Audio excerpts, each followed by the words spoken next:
So what's going on, everyone? I hope you're having a good day, and today is exciting. This video is the first look we've ever had at the brand new storyline for Black Ops 4 Zombies. We've got the Ether story and the brand new Chaos story, and up until now there's been very little backstory on what exactly is happening in the maps we're going to play, but Treyarch has provided us with a new comic book series going through the backstory of each of our 4 new protagonists. And in today's video we are looking at a preview of the very first comic issue, which drops at the start of September. You may have seen this before, but I'm still bringing this to you because I want this to be as great of a visual and interactive experience as humanly possible. We're going to be right up in here creating character voices, background music, setting the scene for what exactly is going on inside of Black Ops 4. What we know for the characters is that they're all linked through their respective relationship with an eccentric adventurer called Alistair Rhodes. After he gets into trouble with the game's antagonists, his daughter Scarlet brings the crew together. We're about to see Alistair Rhodes' origin story right here, right now. So painting the picture, we are in Constantinople, Turkey in September 1910. Now for any of you that aren't so up to your knowledge when it comes to geography, Constantinople doesn't exist anymore. It's actually called Istanbul. Why do I know that? Because of this classic song. Istanbul was Constantinople, now it's Istanbul, now Constantinople, been a long time gone. Constantinople, now it's Turkish delight on a moonlit night. Set it up some clarity, and just because it's a really catchy song, we're actually going to keep the song going in the background while we start off here, but we have a vehicle driving out of a cave, and there is another vehicle stopped in front of it. We don't have time for this. LeBeau and the buyer are waiting. A trap? As we see, they have to stop because there is a car parked on the road. Can you get us around it? Us? Maybe? But the truck won't be able to follow unless you want the package rolling down the hill. Shit. Hey, what the hell are you doing? Sorry. I seem to be having some trouble. Just an old man. Tell them I'm going to take care of it. Coming up from the cave is another vehicle with a driver and 2 men sat in the back. Trouble. Keep on guard. I don't like this at all. I'm afraid it picked the worst possible location to fail, and I myself was never mechanically inclined. I still prefer horses, but perhaps we can get this started. I don't like this. You said we're supposed to stay back here. I'm not stopping you, but if we do not deliver the package, LeBeau will have our hides. Men in the truck were obviously not patient enough. I think perhaps you have other things to worry about. Head stomped to the ground floor. Brutal. It's a trap. Stop him. Oh, I guess we're starting then. Mr. Delon did... Apologies for this, but needs must. Oh, I'm far too old for this.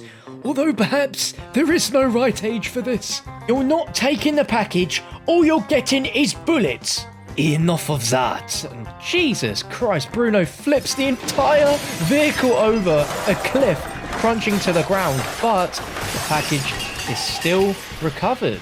We see Bruno approach this person. Hello, Simone. I would suggest that perhaps we do this the easy way. And just like that, hands the box over to him. Merci. Alistair and Bruno get back into their car.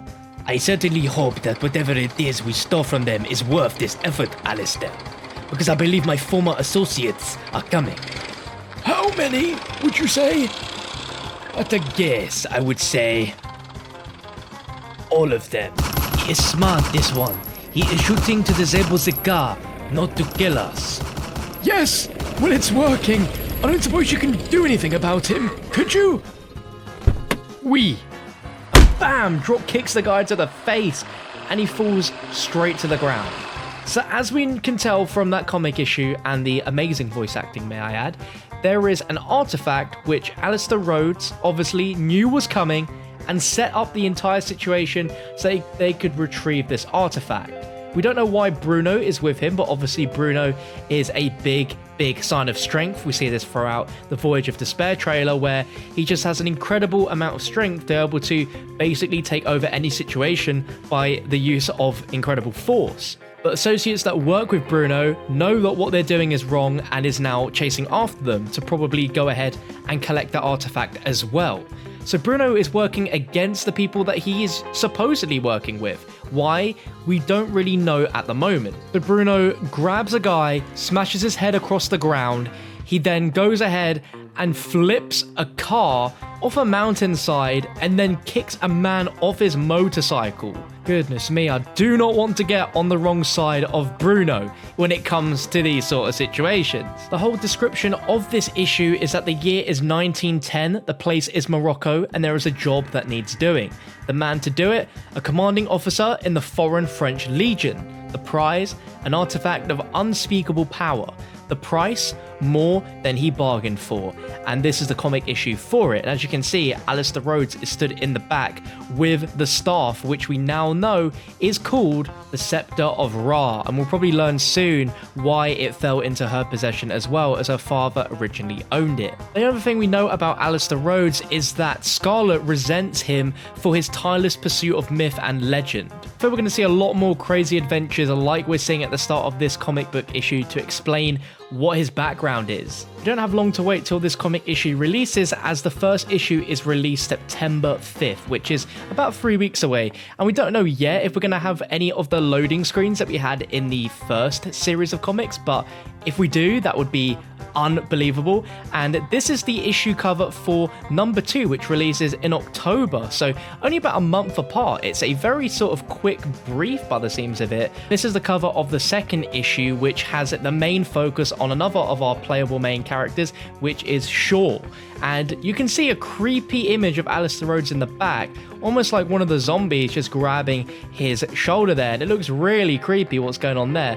The description for this says, tempted by the possibility of discovering an ancient depository of humanity's greatest secrets, a brilliant chemist with a troubled past travels across the globe in search of forbidden knowledge. Unfortunately, his past is coming too. I reckon this will be a really interesting one, because this character looks probably the most reminiscent to Rick Toffin, I guess, just in terms of his outfit, the fact that he is a brilliant chemist. That's going to be really interesting to see how that affects the gameplay as well. I want to thank you for taking the time out of your day to watch this video. I've really enjoyed putting it all together, putting all the sound effects, and just making what hopefully was a very enjoyable read of this preview of the Black Ops 4 Zombies comic and our first taste of the storyline. If you enjoyed, drop a thumbs up on the video, subscribe down below for more great content like this, and I'll catch you next time.